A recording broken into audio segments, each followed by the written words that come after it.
Hello, beautiful people. My name is Emma. And I'm MC. And we're your hosts of the G-Forces podcast. So, this past weekend was the Mexican Grand Prix. We were in Mexico City.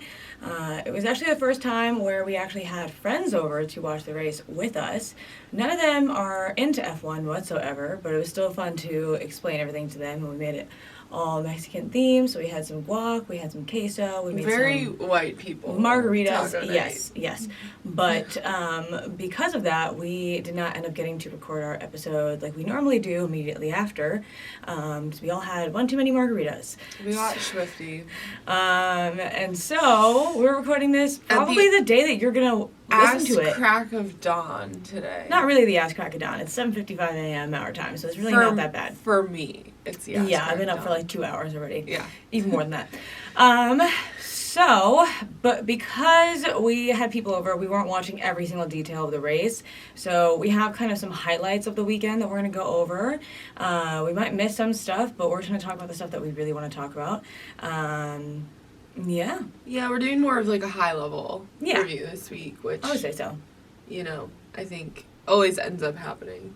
We always end up with like a very surface level, but It's hard to go over the entire race when in it's an hour. 2 hours. Yeah. But yeah, this weekend was crazy. We saw a lot of collisions. We saw some A lot of surprises. A lot of surprises. I think more battles than we were expecting, which is exciting. But yeah, it was overall an interesting weekend. Definitely. But yeah, let's talk about the course and where we're at.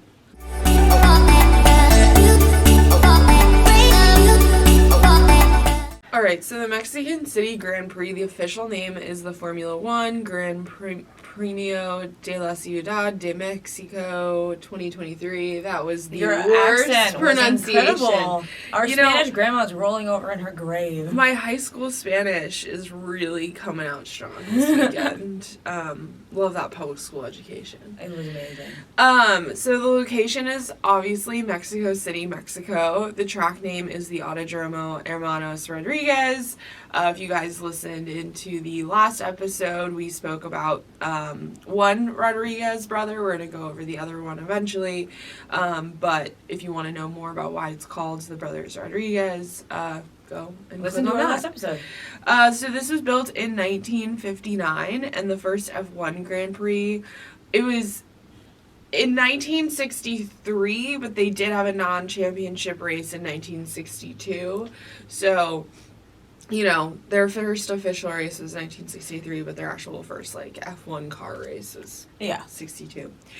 The circuit length is 4.304 kilometers, or 2.67 miles, and then the number of laps they did this week was 71. The race distance was 305.354 kilometers, or 189.73 miles, and the lap record for this was set in 2021. Sorry, still waking up. 2021 by Valtteri Bottas in the Mercedes, and that was a 117.774. I don't know if anyone broke it yesterday. I don't think he was. I think he was already at Alpha. No, I looked it up. This was his last year at Mercedes. So that means I thought George was only at Williams for 2019 and 2018. I don't know. Or 2019 and 2020. That's what the internet said. Interesting. I thought the same thing. Because so I know did George go has been into there. it. I think George has been there for 2 years at least. Well, we'll This is have his to third year. check the. It doesn't matter. It's Yeah. Valtteri Bottas. He did it in a Mercedes. And so there are 17 turns on this course, and then there's 2 DRS zones. So DRS zone, the detection zone 1 is between turns 9 and 10, and activation starts after turn 11. And then we see that detection zone 2 is between turns 14 and 15, and activation starts after turn 17, and that's start-finish straight, as we typically see. And just something that I'm sure many of you guys noticed, something that they spoke about a lot this weekend, is around turns 13 through 17 is the Fora Sol. It was originally used as a baseball stadium, then it's turned into a concert venue, and it's actually part of the track. The track that they had when they originally built it, it's not the track we see today. And so I think in the 80s and the 90s, when they stopped doing the Mexican Grand Prix, they redid the track because it was just falling apart.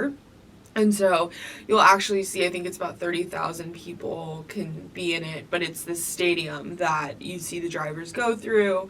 I think it's where we saw Stroll get hit.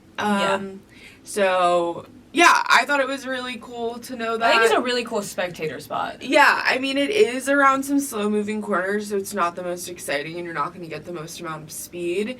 But I do think, like, in theory, the fact that they incorporated it when they did bring back the Mexican GP is pretty, like, I don't know, I just thought it was creative. So that is the Mexican Grand Prix. Run down the track, just some little bit of facts about it. Awesome. So, we don't have a lot to go over for practice today. Just wanted to quickly make some highlights, and then we'll get into qualifying in the race.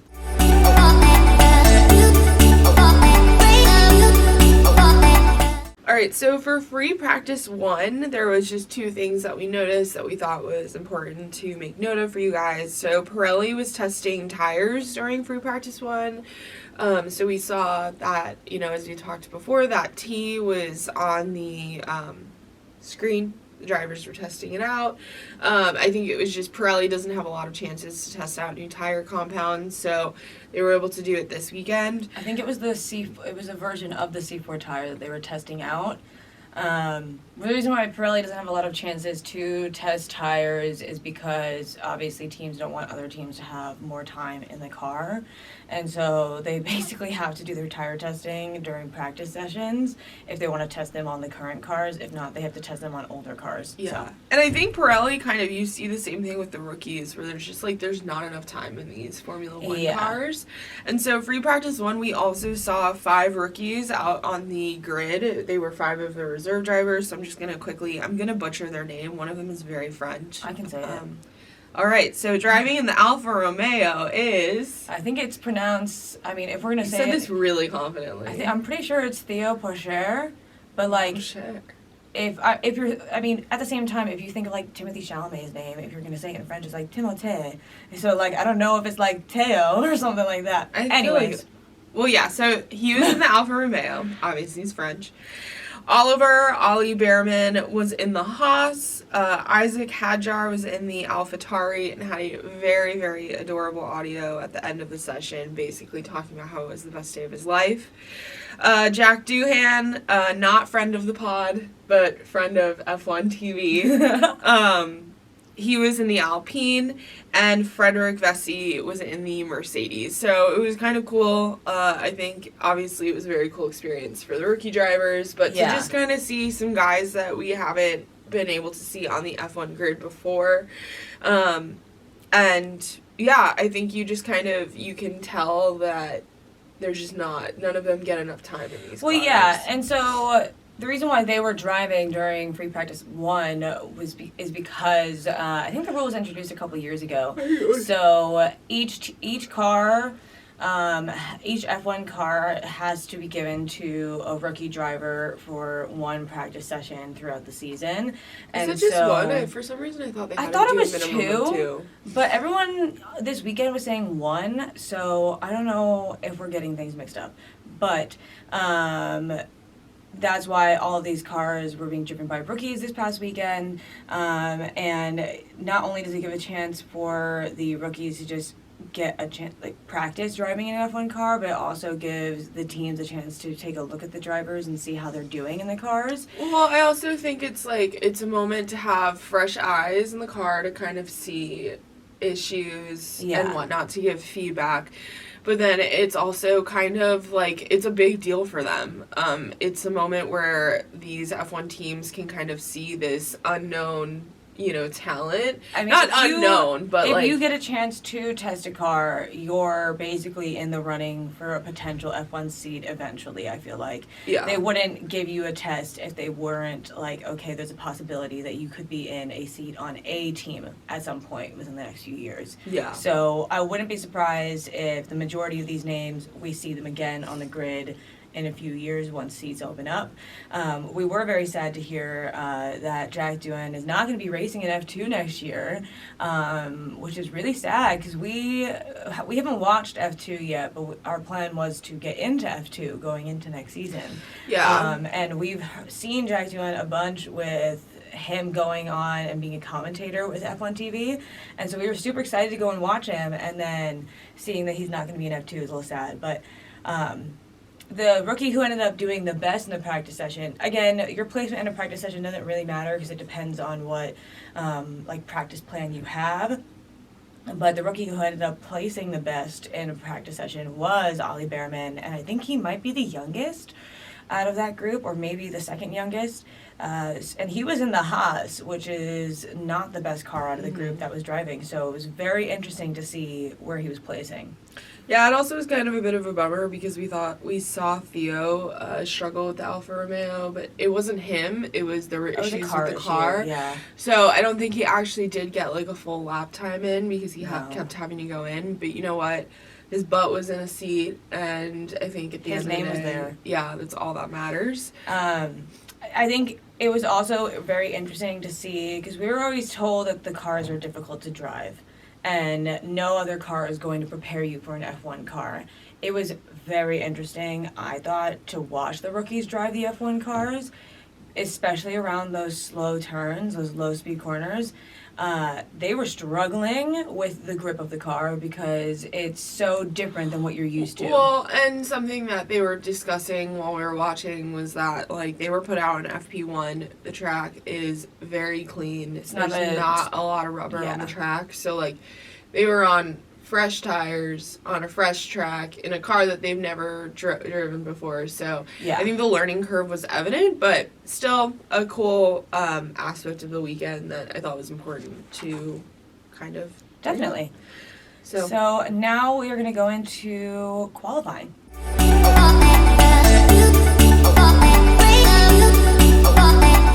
MC, what were your notes? So before qualifying began, we were told Yuki would be starting at the back of the grid. So he had made engine and gearbox changes overnight, and so that placed him at like 20th, essentially. So to start off in Q1, Lando went out in softs and was just not happy about it. No, I thought it was mediums he went off on. Mm-mm. I thought he started off with medium, started to do a fast lap, and then was like, this is not working. And then his team called him in and switched it for softs.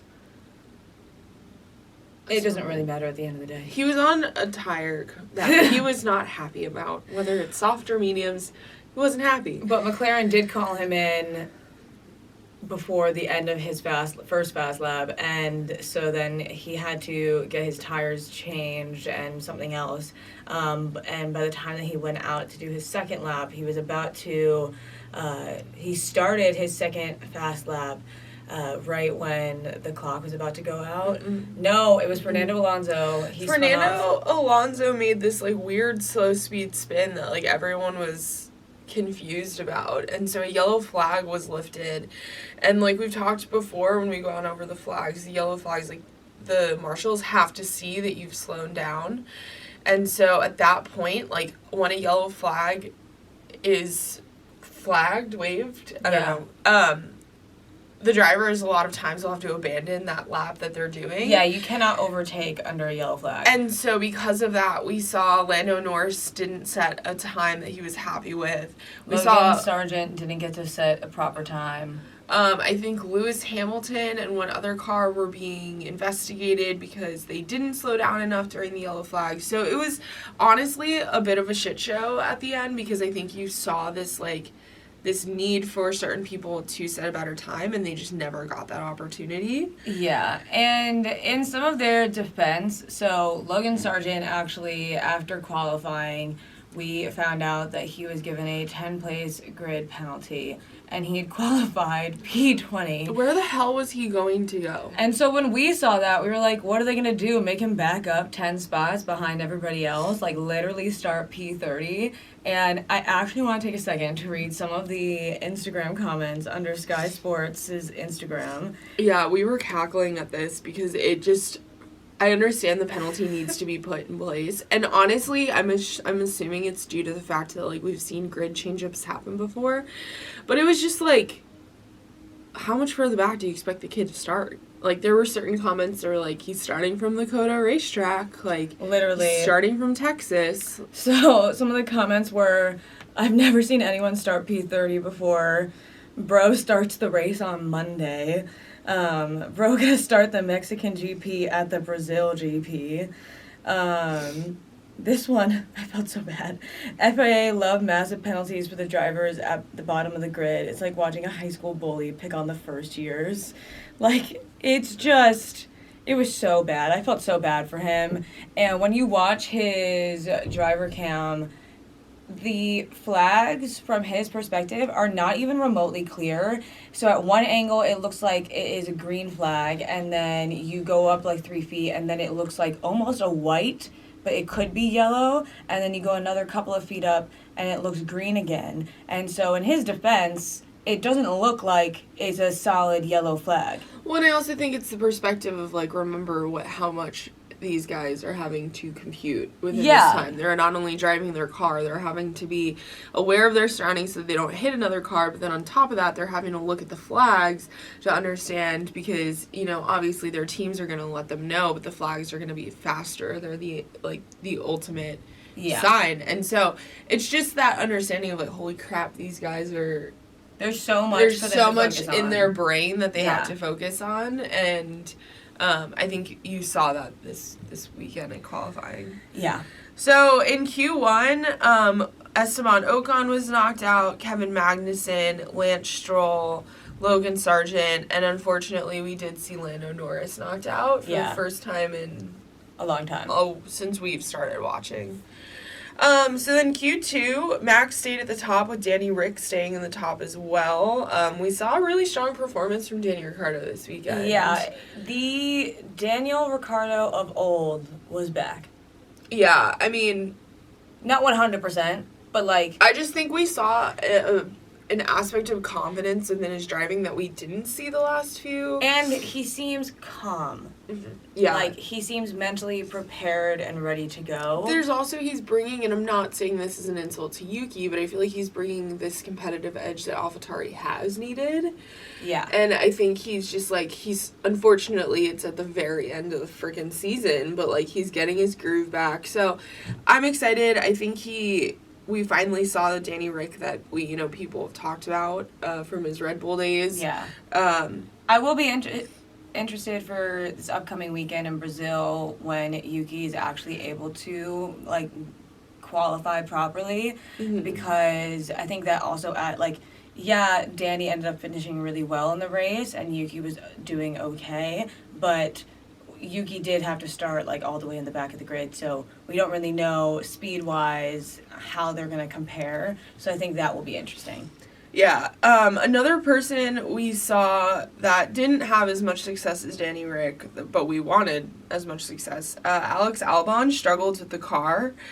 He got into the top 10 on his final run, but then his time was deleted for track limits, so we did see him drop down to 14th. Zhou did get to move up to 10th, though, so, I don't know. We love both drivers. Yeah. It sucks to see because I think Alex Albon, he's that car that everyone wants to see get first. I feel like he's that driver that everybody roots for no matter what. Yeah, and, give the guy a freaking break. He's having an anxiety attack about the golf tournament, like, just let the boy live.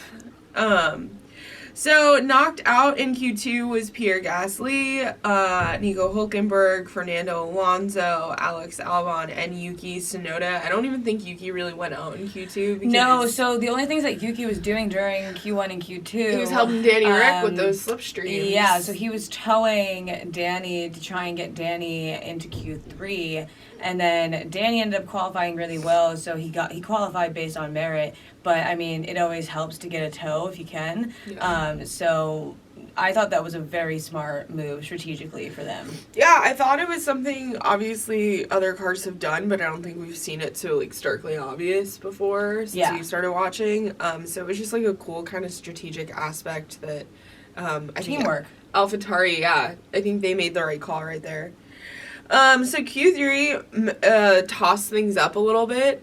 Max made a mistake in the middle sector, which I know we've talked about not, like, coming up with excuses for the number one driver, but, like, you actually did see him, like, fumble on the track.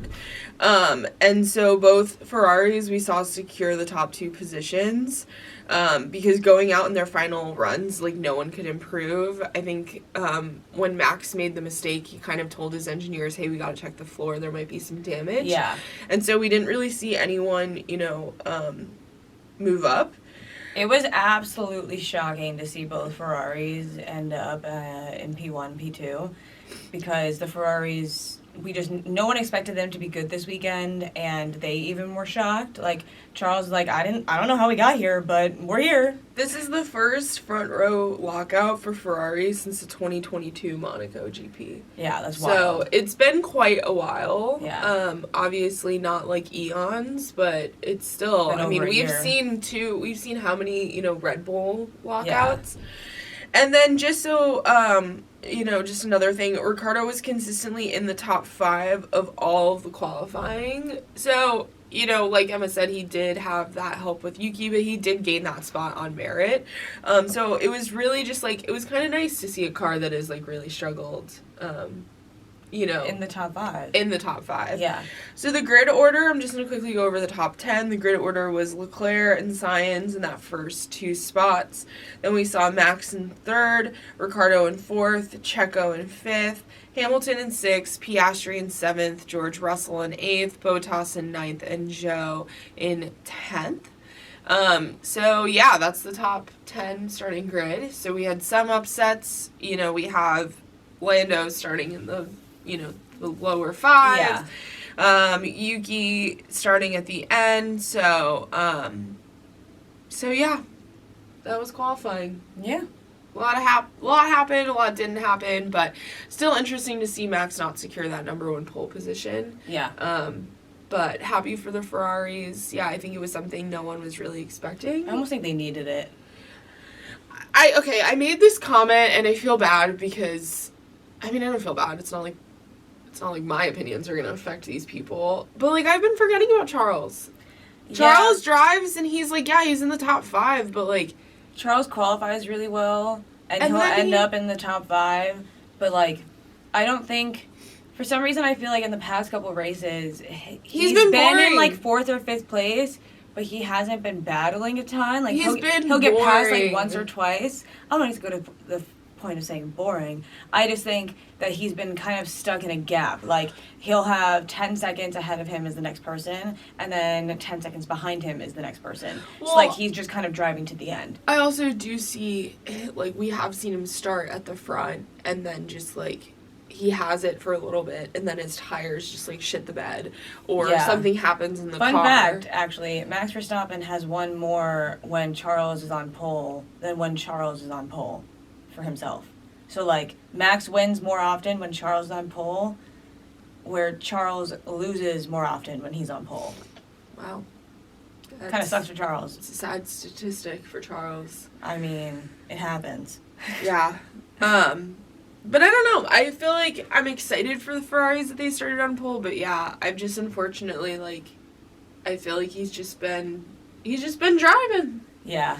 That's about it. He hasn't been battling. I do feel like the passes have been kind of, like, easy. I feel like the biggest commotion we hear from him is when he's annoyed that Sainz gets to pass him. Yeah. And so I don't want to say I've forgotten Charles. Like, there's just been other stuff going on in the track that from F1 TV's perspective, they've been focusing on more because it's been more interesting for the audience. And we're watching it on F1 TV, so we only get to see what they show us. Yeah, but that's my hot take on Charles, unfortunately. All right, let's get into the race now.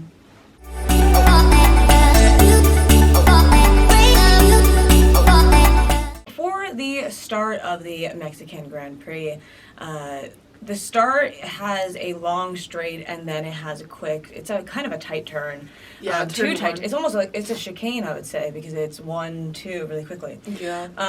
And so Like we said, it was a Ferrari front row lockout, but the Red Bulls had the speed at that start, and so Max actually ended up squeezing in between Carlos and Charles, and then Charles and Max were wheel to wheel.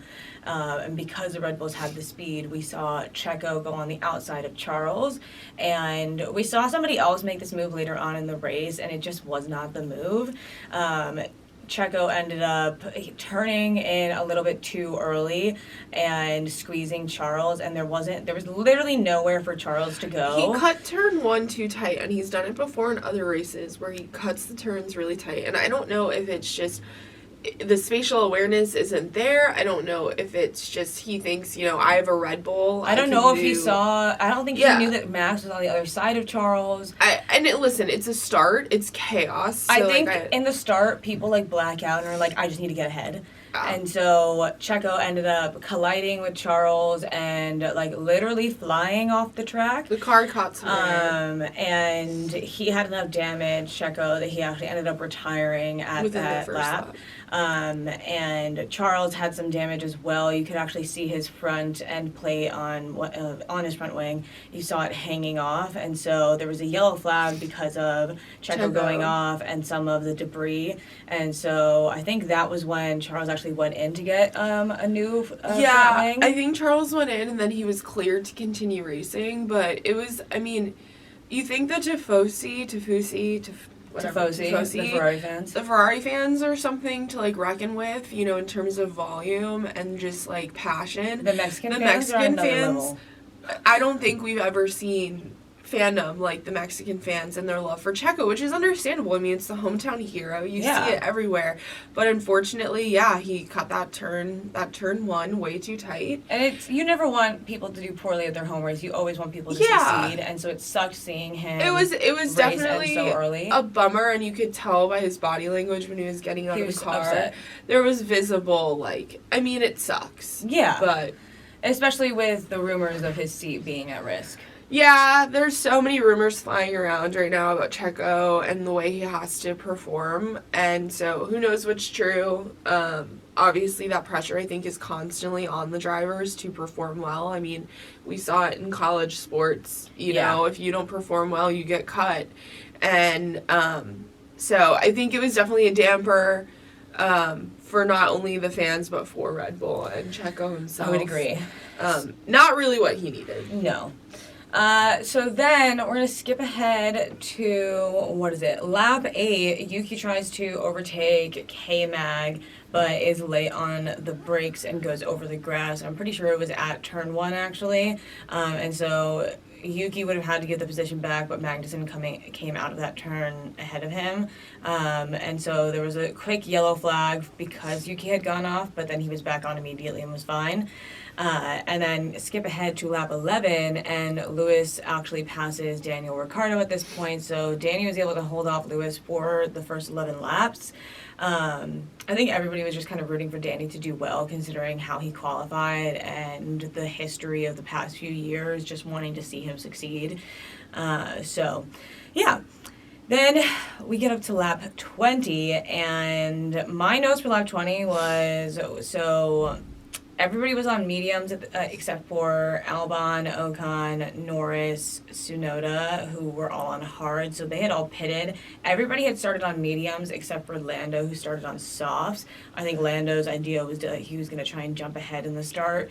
I don't think his start was that successful, to be honest, and so he had to pit earlier on for hards, but that was lap 20. And we also heard that Carlos was potentially going to do a one-stop. When we heard that on the radio, I was shocked because I felt like we had seen that talk around COTA.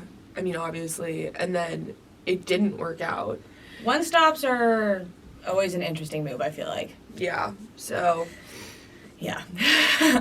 And then at lap 29, we see Lando start to pass Valtteri Bottas. Lando was just passing people left and right. Lando started at the back of the pack, and I think he knew going into this race that it was going to be an uphill battle. I think the goal was probably points, if not better, but I think his goal was to just get within that top 10. I agree.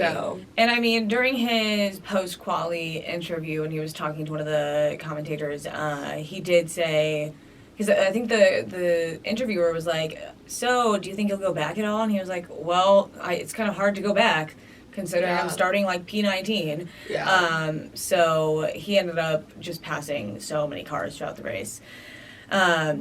And then when we get to lap 31, a lot of people had pitted at this point for hards, so the majority of the grid were all on hard tires. And then we also see Carlos pit at this point, and I think they were hoping to come out in front of Lewis, but Lewis ended up ahead of Carlos. So that was great for Lewis, bad for Carlos. And in that same lap, we also see Lando pass Alex to get to 8th place. So again, just another pass on Lando's part.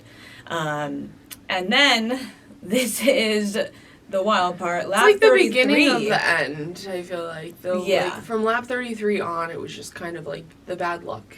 Yeah. Club. So lap 33, we see Kevin Magnussen crash. So it was actually really weird the way that he crashed. So he was just driving. You can see his they slowed down his the camera while it was watching him, and his left rear tire starts to the front of it starts to go in, and because of that he then crashes. And he was fine. He got out. He was visibly shaken. Because it's not like it was a crash that he was expecting to happen. It was just he was driving, and then his tire kind of shit the bed, and he hit the barrier. He hit the barrier pretty. Luckily, obviously, the biggest takeaway from this is that he as a person was fine. Yeah. The problem that was confusing everyone was that he was just driving by his lonesome. It's not like he was passing anyone. It just happened. His car just gave out. And it was, it reminded me of the earlier crash we saw earlier this year with Lance Stroll. Yeah. With the damage to the car. We did see the car. It started to smoke and then went on fire. K-Mag at this point was not in the car. He had gotten out already. The fire wasn't horrendous, thank God. I think it was the brakes that were on fire. Yeah. But it was a pretty big wreck that... Yeah. Probably the biggest we've seen since Lance's. Yeah, I agree. So with that, because the crash was so bad and it was in a turn that there's not a lot of space... And the barrier also had to be repaired. Had to be repaired because of that fire. There was a yellow flag. A yellow flag, which then resulted into a red flag. So everyone came into the pits. The drivers got out of their cars. They chilled with the pit crew for a hot second. And then when they did finally remove the car and restart the race, it was a standing start. So, I feel like it's the only way to, execute that well, is a standing start. Yeah. You can't have everyone come from the pit lane or, I don't know. You can't have a safety car go out and do, one lap behind the safety car. With this standing start, we had seen certain people like Lando Norris who had been climbing up the grid. Unfortunately, with this standing start, he dropped back down to 14th, so he was no longer in that top 10. So we did see certain drivers, the standing start did not benefit them and created more work. Yeah. So. But because of the red flag, a lot of people were able to change their tires during this time. They were able to take a look at some of the data and figure out what they needed to do for pace-wise to get ahead of some people. So for some people, I think that it benefited them, and for others, I don't think it benefited them. So, Danny in a post-race interview said that he thinks he had better pace before the red flag, and then Lando said that he had pace the whole time. But I'm sure you to an extent lose your groove if in the middle of a race there's just you gotta stop. I'm sure it's not the easiest to get back. And your gaps to other people have changed now. Yeah. So then we get to lap 40, and Lewis was able to pass Charles. I think Charles was just kind of slowing down, but Lewis was also on a mission. Max was also way ahead at this point. This weekend we did see Max... That second, the huge gap between him and second place, which I feel like we haven't seen in a couple of races. And then at lap 48 and 49, Yuki and Oscar were just at each other's throats. Yuki and Oscar are two drivers that I think everyone can pretty much agree that they are some of the most aggressive, they will not yield, defensive drivers. And so I think you saw two people chips off the same block, and just battling. Yeah. You know, I think we just saw two really aggressive drivers. And so, unfortunately, Oscar and Yuki did end up having contact in that same turn, that Checo, that turn 1. Well, even before that, on lap 48, there was Yuki's tire made contact with the side pod of Oscar's car. But it didn't seem like it had affected anything. It wasn't until that lap 49. We see Yuki turn in a bit and basically do the exact same move that Checo had done. And so he had spun off, and there was a quick yellow flag, I'm pretty sure, during that time, because whenever anyone goes off the track, there's going to be a yellow flag. But he didn't have any damage to his car, so he was actually able to continue the race. And Oscar was able to continue the race as well. But he just cut in too tightly, and there just wasn't the room for him to do what he did. Well, and I think, unfortunately, we're in a moment where you can tell that the drivers, there's this need to be within that top 10, both drivers. Yeah. And I think you see that with AlphaTauri. This is the moment where they want to score the points. Well, and they were hoping that they were going to get both drivers in the top 10. They were very close to it. And so I think, unfortunately, this contact with Oscar did push Yuki back more than he would have wanted. Yeah. And so, in unfortunate, typical Yuki fashion, you did hear some anger and aggression. I mean, I curse all the time, but... No, I know. Yeah, so, bummer, but it happens. And that turn 1 was killing for everyone. People. So then at lap 56, we see Lando pass Oscar for 7th place. So I'm guessing McLaren probably told Oscar to let Lando pass because Lando had insane pace. And, I mean, if he'd qualified in the top 5 like he normally does, he probably would have ended up on the podium. I don't know if he would have beaten Max. Can't really say that for sure. I'm curious to see because I haven't seen any of the data for it at the end of the weekend, but I'm curious to see his pace compared to Lewis's pace. Yeah. Because Lewis, I mean, I think at the end of the race there was something like a 14-second gap between Lewis and Max. Yeah. And I'm curious to see if Lando would have been able to surpass Lewis's speed. It's also a little difficult to compare their speeds, though, because Lando had to pass so many cars, so his pace isn't always going to be as fast as the second place car who doesn't have to pass as many cars. Yeah. So, and then right after that, we actually see Lando pass Danny. And I was watching one of the post-race commentators talk about that pass exactly, and Lando had to have the trust in Danny to know that Danny was not going to risk a crash, but also know that Danny was going to be a fair fighter. And so they went wheel to wheel at one point in one of the turns, and Lando ended up being able to cut into the inside and get ahead. And so it was a beautiful pass, but you have to have the confidence to know that you have the spatial awareness and the car next to you has the spatial awareness to know, okay, I'm going to pass this person, and we're both going to be fine at the end of it. Yeah. Yeah. And then at lap 67, we see Lando pass George, and I think if he had a few more laps, he might have caught up to Carlos, but there was only 4 more laps in the race. And the race ended with Lewis actually getting the fastest lap. The places were Max P1, Lewis P2, Charles P3, then Carlos was P4, Lando P5, George P6, Danny P7, Oscar P8, Alex P9, and Esteban P10. I only wrote down the top 10 finishes. We did see a couple of retirements throughout the race. So obviously Checo in that first lap, and then K-Mag in lap 33 when the crash happened. And then somewhere in the 40s we see Fernando retire. Don't really know why. When I read online, for those who don't know, F1.com will do a lap-by-lap, basically a read-through summary. It's not the most, statistical data. It's more just, an very high-level overview.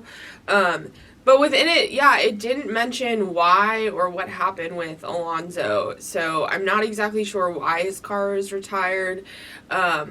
But we saw Fernando, unfortunately, and I just feel like the Aston Martins can't catch a break at this point. No, I feel so bad for them. I think everyone is doing I mean, everyone's talking about the same comparison of how they were doing at the beginning of this season. While we didn't watch, we've read up on it, and, you know... They've had the literal opposite of McLaren's season. Yeah, and so while Aston Martin was, you know, they came in with a fast car, their upgrades have not been what the drivers want. No. I just feel like, you know, Lance Stroll from the get-go has really been struggling, and so I think as a team... unfortunately, they've lost their footing, and it just doesn't seem to be improving whatsoever. I think they need next year to come sooner rather than later. Yeah, I think if, like, Aston Martin could opt out of racing, I feel like they would definitely... I could see that. They would definitely be like, you know what? Because it's just... I feel like they've had at least one car retire per race. Yeah. You know, it's just there's nothing. And that must be so degrading on the team's, like, just, like, positivity. Yeah. You know, to, like, just kick... Like, it's like kick you when you're down. Yeah. Yeah. So. Well, and then with the other Aston, we saw Lance Stroll actually retire within the last 2 laps because him and Valtteri made contact in one of the turns. And a lot of the contact that was made during the turns were just people were not giving each other enough space, and the timing of it was just never good. And so Stroll ended up retiring. And then someone who literally nobody saw retire, but he retired in that last lap, was Logan Sargent, which sucks so much. Oh, it sucks so much. Finishing in the having to retire in that last lap, it was because of a fuel pump issue, which don't really know much about. But yeah, so he had to retire in that last lap. And I think he was doing decent, too. I think it was a good drive for him, which is exciting that he's starting to do better. I think he's starting to get into the groove of everything. It just took him 20-something. I know, races. But still, it sucks. Yeah, it was definitely one of those things, like, we read, and we're like, what? This happened? Yeah. Just because, yeah, it happened in the last race, right, as, you know, Max took, his 16th win of the season. Yeah. And unfortunately, Logan his retirement did not get the airtime, and maybe that's a good thing or a bad thing. But, yeah, bummer to do 71 friggin' laps and to then retire. Yeah. You know, and I don't know, I think Williams and Aston Martin are 2 teams that, I hope with every bit of my soul that they do well next year, or they're able to come in and just, it doesn't have to be Red Bull well. I just want them to come in with a confident car. I want their drivers to find their footing quicker. Yeah. But yeah, so Logan Sargent. So yeah, that was 5 retirements. Right? 5? 4 or 5? Yeah, that's 5 retirements. 5 retirements. Yeah. So it was a wild race. Yeah, and I mean, I hate to say it, but unfortunately, you know, everyone that retired, I feel like it's not the first time they've retired. It's not. You know, Checo getting out in that first lap, I'm sure that's something he's going to regret and remember for a while at his home race. Yeah. With his family there, too. Yeah. So. It sucks. I mean, shit happens. Every driver on that grid has had to. Oh, yeah. So. I think we can get into our final thoughts.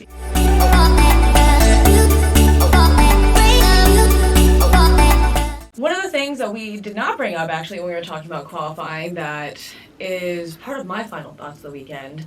During Q2, there was several of the top drivers who were competing in the pit lane. And some of those drivers were, I'm pretty sure, Lewis or George, Max. Definitely Max. Fernando.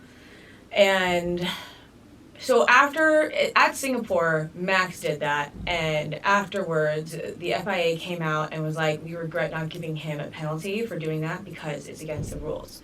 And then we're waiting after qualifying, and we see the FIA make their announcements on who's going to get penalties or not. And the only person who got a penalty was Logan Sargent for something that we didn't even realize he had done. And none of those people ended up getting penalties. And it just, in those moments, it is like, are you kidding me? All of y'all said that you regret not giving him the penalty. And I understand you'd have to penalize like 5 drivers. So be it. All of them broke the rules. If you break the rules, then you should get a penalty. I also think you're setting a precedent for not only the younger drivers that are on the grid, but also just drivers coming up. I understand, this track, Brazil this weekend, they're very short tracks, so I understand the frustration that someone like Max will have with traffic, but I'm sorry, I hate to break it to you. There's 20 cars on that track. There is going to be traffic. And I think them sitting there waiting at the pit lane, you've now backed up everyone. Not every single driver is afforded that time that you've now created. You've also wasted some of the time within the qualifying session, so some drivers literally might not be able to get a fast lap. Well, and I just think, you saw it with Charles's radio when he was talking to his team, but it just creates mass confusion. It creates an environment where, safety is their highest demand, and you are shoving all these, it just creates confusion for the drivers. No one has they don't make horns for these cars. You can't even freaking hit your horn to get people to move. And so I think that by them kind of flip-flopping on this, I think you're setting a precedent. I think we might get to a point where you see more and more drivers doing it. And then that's if you're not going to get a penalty for it, why not just do it? Because if you want to give yourself some extra space so you don't have traffic, if you know that the FIA is not going to do anything about it, just go for it. Which is absurd. We've seen it throughout the last few races, and I think it's probably, if we were to go back throughout history, people would not disagree with us, but I think it's the flip-floppiness of the marshals that is becoming really, really frustrating. And I know it's something that has riddled F1. In every sport. In every sport, we see it with FIFA, we see it with the NHL, we see it with all of these organizations. I think that it's going to snowball into every car is going to be doing it. Yeah. And that's when you're going to see the penalties, and it's unfortunate because I think the people that are going to be penalized are going to be the drivers who try to get away with it, who've never done it before. It's going to be someone like Logan Sargent. Yeah. Who ends up getting penalized for doing that when Max, Lewis, George, Fernando, they've been able to get away with it now. Well, and I'm just, I'm a little tired of, cutting into, someone like Max's radio and hearing, oh, fuck, there's so much traffic. No shit. I'm sorry. Bro, you drive a car for a living? That's not only that, but, I don't know if it's just the mindset of, he starts at the front and he deals with very little traffic, or if he's just been, the top spot for so long that it's not. But it's, this is something that you've been dealing with your entire career, is traffic on a track. I don't know. I'm a little over the fact that certain drivers just feel that they can... Entitled? That they've gotten away with this, which they have. In all reality, they have. Maybe our frustration is not valid. Yeah, maybe. And maybe all of us saying this, maybe that's a hot take, but... It's frustrating to see other people potentially suffer and not be able to get a lap time in because the fastest people want less traffic. Yeah, and maybe this is something that happens in every season. Yeah. Maybe it's that. I do think we're at the end of the season, you're seeing certain people are just done with their cars. They're frustrated. Yeah. I think certain teams, we've talked about before with Checo and Red Bull, I think the glitz and the glamours kind of run itself dry. Yeah. And, I would agree. So maybe this is just, it's the end of the season, there's frustrations, I don't know. And yeah, maybe it's a hot take that we're so passionate about this. I just think, set a precedent, be a role model, follow the rules. I agree. So, yeah. Bit of a weird weekend. Yeah. I think, I feel like we've been saying that at the end of every race weekend, but I do feel like there's just weird little things that have been happening. Yeah, I think this weekend in particular being weird because the Ferrari's starting on the front line, not something anyone expected. Like I said before, even Charles was like, I'm shocked. I didn't think we would be here.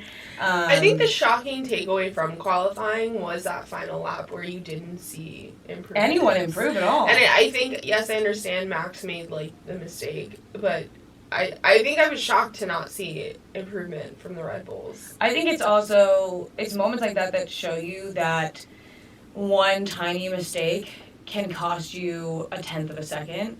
And, like, we always knew that, but that was the perfect example because Max drove a perfect lap except for that one mistake, and that caused him to not improve at all. And I think he was on pace to potentially improve.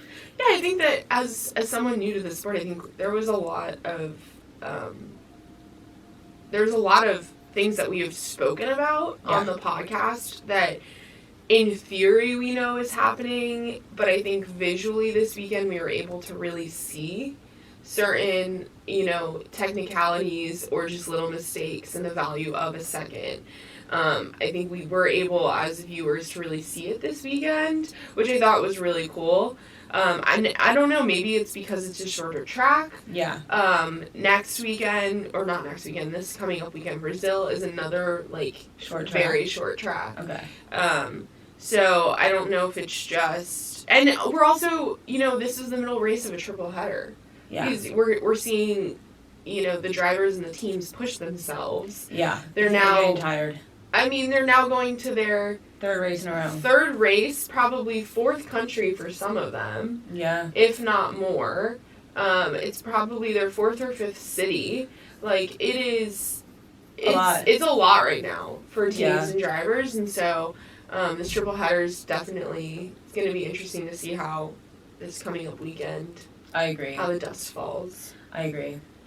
But yeah, no, I feel like everything that this weekend was a perfect example of how technical the sport is. Yeah, and also it reminded us of this is our first season watching races, which and it's not even a full season. Watching. Yeah, we've only watched since Canada. I think was when I first started watching races. And so I mean, this is kind of a sidebar. One of the things that we've recently been getting comments on, so like on TikTok or Instagram. People, this is not related to the race at all. Just want to say it. We're just using you guys to vent. So we knew going into this the potential of getting hate comments was a thing, and I was prepared for that. And especially for the comments from people being like, "Oh, you're a woman talking about a motorsport, you don't know anything." I knew that we were gonna get that stuff coming into it. But we literally have in our bios, I think on every platform that we're on, that we are new, we're learning about the sport as we're doing this. We've also blatantly admitted to you guys that we got are Drive to Survive girlies. Yeah. And I wear that with pride because you know what? It introduced me into a sport that we see a lot of parallels from a sport that we grew up doing. Yeah. And it's also something we're not really big. I think the biggest sport we get into is soccer or football, as the rest of the world calls it. But we don't watch American football. We don't watch college football. We're not really basketball people. So we were sitting around and we realized, let's do something. We talk about it all the time. Watching F1. And so it becomes really frustrating when you almost feel like you're beating you're a broken record and saying, guys, we're new. We know we're new. We've made mistakes. The other day we were talking about the penalties that Lewis and Charles got, and I said inches. And you know what? It was actually millimeters. I was American, and I was a woman, and I made a mistake. And I just think the frustration is we are a very small platform. We are doing something very, very new, and we're really excited about it. And so I think the first comment we got, I took really hard, but now I think it's kind of funny and silly. We always want to promote a positive, it's something that they were talking about. Apparently there were billboards all over about being respect, yeah. I don't know who thought I that hate that. But I think it goes to show, we're doing this for fun. We're excited about it. We want to create a positive, friendly, healthy environment for everyone to learn about the sport. We don't want to make it feel like you can't listen to the sport or listen to us or whatever because you don't understand it. Well, and we've talked about it before too. We did not grow up watching F1. It was not a sport or motorsport at all. Motorsport, anything. My husband is sort of into MotoGP, but he doesn't even follow it closely. No. He does not watch the races with us. But I just think promote more positive thinking. Yes. If you're listening and, we don't want to ever tell people don't comment.